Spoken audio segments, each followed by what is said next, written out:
Hello, I'm Hannah, and this is Hannah's Books. Today, I come to you with a quick video to celebrate Tag Tuesday, the Your Answer Can't Be Books tag, created by the folks over at BookBuds. Let's get straight to the questions. The first question is, what is something you own way too many of other than books? I have too many kitchen gadgets. There are pots and pans my grandmother gave me when I set up my very first apartment after college, some of which I still use almost daily, and others that stay stuck together in the cabinet. There are lots of wooden spoons and cast iron pots and hand-thrown pottery bowls, and there are silicone spatulas and stainless steel mixing bowls and reused mason jars with their lids scattered about. There's an Instant Pot, a slow cooker, a toaster, a stand mixer, a food processor. Yes, I love to cook, and I'm not quite ready to give much of anything away, but it's kind of ridiculous given that our kitchen is slightly smaller than a shoebox. Number 2, what is something you do for fun that's not reading a book? I love to knit, and I'm really looking forward to the cool days that I'm really hoping we'll start having this fall so I can pick up wool again. Recently, I've fallen in love with a few pretty basic shawl patterns made with more than one color. Not Fair Isle or Intarsia, both a little bit more complicated than I can do while chatting or watching a movie or whatever, but stripes or a simple mosaic pattern.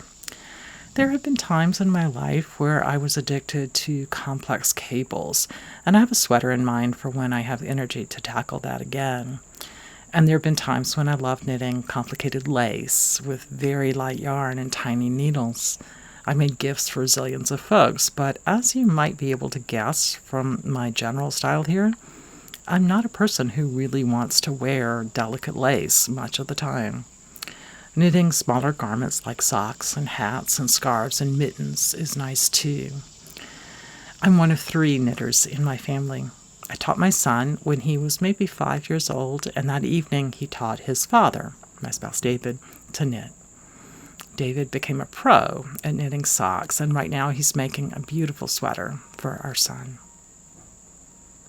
The third question, what is something special or important on your nightstand that's not a book? One essential thing on my nightstand has always been a book light, but that feels like it might tread a little too closely to books. Another thing that is very important but not at all special is foot cream. I have extremely dry skin, and if I don't put a fairly intense moisturizer on my heels at night, they crack and become painful. Not a very romantic answer, is it? The next question, what's something that you buy at a bookstore other than books? Well, back in the pre-pandemic world, the thing I bought most frequently at a bookstore other than books was a cup of tea, or occasionally coffee. And a bookstore treat back in those days was an occasional almond croissant. And I know I bought a box of bookish postcards to send to my son while he was away in college. Since he's going back for his senior year in a few weeks, I think I need to find the rest of that box and get back to writing notes. Question 5. What's a fun gift that you've received that wasn't a book or gift card for books? Well, I've always enjoyed getting kitchen utensils and wool yarn for knitting projects.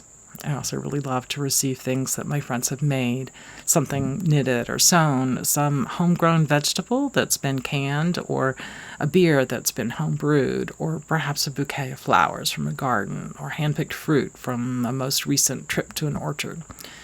I also really love when my family members go to the thrift store without me and come home with some little inexpensive item, a $2 necklace or headscarf, a tiny little bag for nail clippers and miniature scissors, maybe an old-fashioned juice press or a wooden tray. That kind of surprise always makes me feel really good. The last question, what's a YouTube channel you watch that's not related to books? There really isn't one. I occasionally watch knitting channels, but I don't follow anyone regularly. And my family often watches Stephen Colbert's monologue from the night before on YouTube, although I'm not sure that really counts since it's just a clip from his television show. I'd love to hear if any of you have any favorite non-bookish YouTube channels to recommend. And finally, tag 5 booktubers that you want to learn more about.